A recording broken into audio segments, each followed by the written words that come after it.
آپ کا میزبان، آپ کا دوست خاوس سلیم آذر آپ کو پھول ٹی وی چینل سے خوش آمدید کہتا ہے۔ جیسا کہ ناظرین آپ کو معلوم ہے کہ ہمارا یہ چینل خالصتاً اصلاح اور فلاح پر مبنی ہے، اور ہم ہر دفعہ ایک نئے ٹاپک، نئے موضوع کے ساتھ ناظرین کی خدمت میں حاضر ہوتے ہیں، اور ہماری کوشش رہی ہے کہ جو ہم روزمرہ زندگی میں الفاظ بولتے ہیں ان سے ہم مستفید ہو سکیں۔ ہم نے ہمیشہ الفاظ کے جو مطلب ہیں وہ اپنے انداز میں لے کر نہ صرف اپنے آپ کو نقصان پہنچاتے ہیں بلکہ دوسروں کو بھی اس کی زد میں لے آتے ہیں۔ اسی وجہ سے بہت سارے الفاظ جو ہیں وہ ہماری عملی زندگی میں جو ان کی افادیت ہے ہم اس کی افادیت سے واقف نہیں ہوتے، اور ان کو ہم اپنے مطلب سے جوڑے ہوئے ان کا مطلب لے کر ہم لوگوں کو پیش بھی کر رہے ہوتے ہیں اور ان کا مطلب غلط خود بھی لے کر چل رہے ہوتے ہیں۔ تو ناظرین آج کا جو موضوع ہے وہ بڑا دلچسپ اور بڑا ہی اہم ہے، جو اکثر ہماری زندگی میں ہم لوگوں نے اس لفظ کا استعمال ہر جگہ پہ ایسے کر لیا ہے کہ بعض دفعہ یہ ہمیں سنتے ہوئے بھی شرم آتی ہے، اور جو اس لفظ کا استعمال اس انداز میں کرتے ہیں شاید ان کے لیے وہ جائز ہو، لیکن اہل علم اہل قلم کے لیے ہرگز یہ بات جائز نہیں ہوتی کہ جہاں آپ نے کوئی بہانہ بنانا ہو، جہاں آپ نے کسی بندے کو دھوکہ دینا ہو یا اس کے ساتھ کیا ہوا وعدہ پورا نہ کرنا ہو، تو ہم اس لفظ کا سہارا لے کے نکلنے کی کوشش کرتے ہیں۔ تو وہ لفظ کون سا ہے؟ وہ لفظ ہے یادداشت۔ ہم آج کے موضوع جو ہمارا یادداشت کے اس پہ بات کریں گے،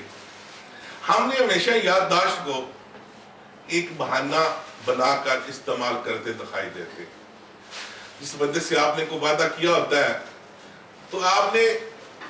اس کو پرفارم نہیں کر پا رہے، تو جب وہ آدمی آپ سے پوچھے گا وہ یار مجھے یاد نہیں رہا، وہ میری یادداشت کمزور ہے اور میرے ذہن سے نکل گیا تھا، حالانکہ آپ کو سب کچھ یاد بھی ہوتا ہے، لیکن آپ جو کام نہ کرنا ہو اس کو یادداشت سے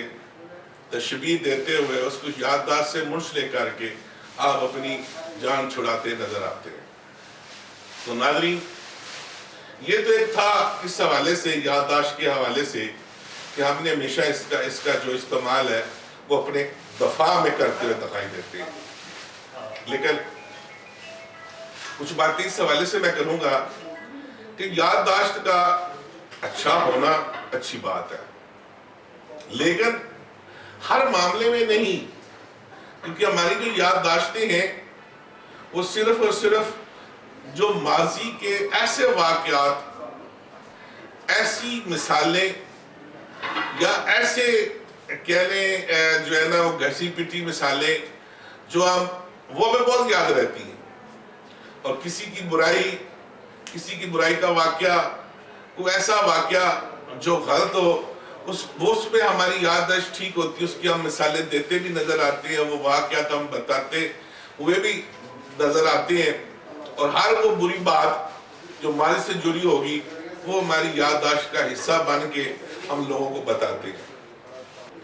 جو لوگ ماضی کی یادوں میں یا ماضی میں پھنسے رہتے یا الجھے رہتے ہیں وہ ترقی نہیں کر پاتے، وہ پیچھے رہ جاتے ہیں،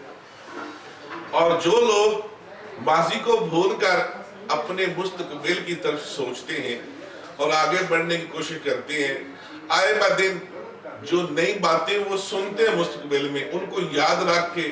ان کے اوپر عمل درآمد کرتے ہوئے اپنی راہوں کا تعین کرتے ہیں، تو یقیناً وہ کامیاب ہوتے ہیں۔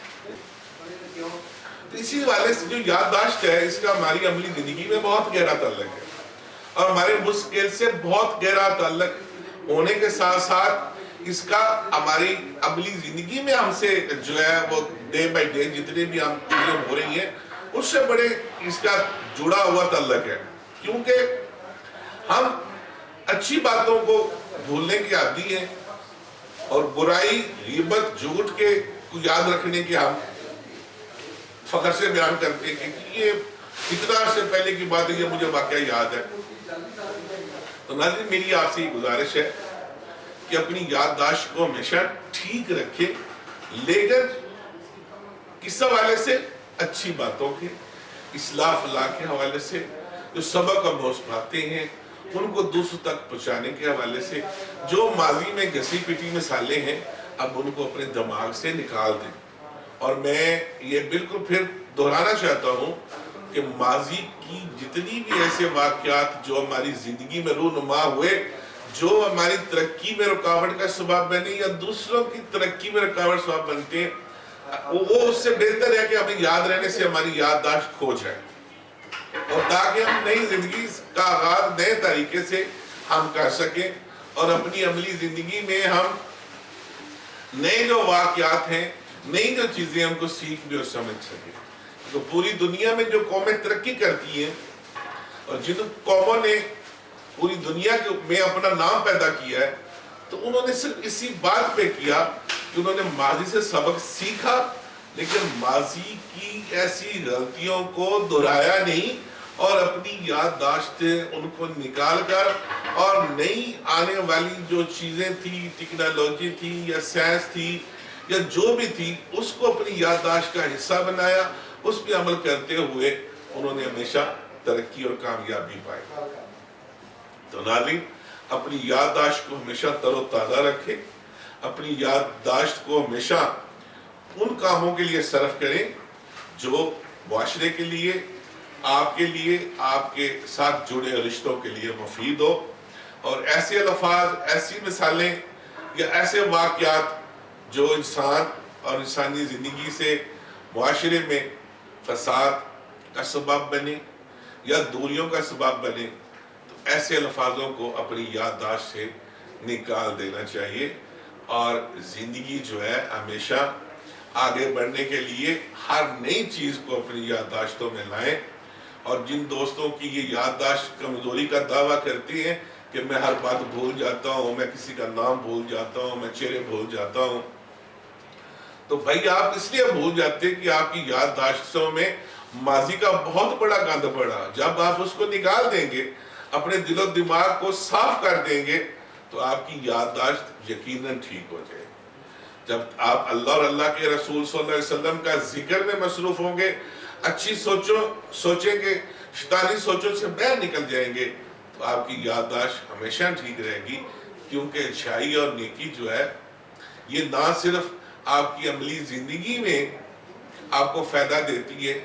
یہ آپ کی صحت کے لیے بھی افیکٹ ہوتی ہے. کیونکہ برائی جو ہے جتنی وہ آپ کو سوچنے پہ مجبور کرتی ہے، جتنی آپ سوچتے ہیں اتنی آپ کی یادداشت کمزور ہوتی ہے. اور نیکی کرنے سے آپ کو جو خوشی نصیب ہوتی ہے، اس سے آپ کی یادداشت جو ہے وہ تر و تازہ رہتی ہے. تو ناظرین، میں یہ امید کرتا ہوں کہ آج کے بعد آپ یہ یادداشت کو بطور بہانہ استعمال نہیں کریں گے اور ماضی کی تلخ حقیقتوں اور غلط واقعات کو نکال کر آنے والے وقت میں جو آنے والی اچھائی کی باتیں ہیں ان کو اپنی یادداشتوں کا حصہ بنا کر آگے بڑھیں گے. تو ناظرین، آج کا موضوع اسی بات پہ ختم کرتے ہیں کہ ہم نے اپنی یادداشتوں کو ہمیشہ ٹھیک رکھنا ہے اور ٹھیک طریقے سے لے کے چلنا ہے. لو ناظرین، آپ کا میزبان آپ سے اجازت چاہتا ہے. اگلے پروگرام پھر ملاقات ہوگی. اللہ حافظ.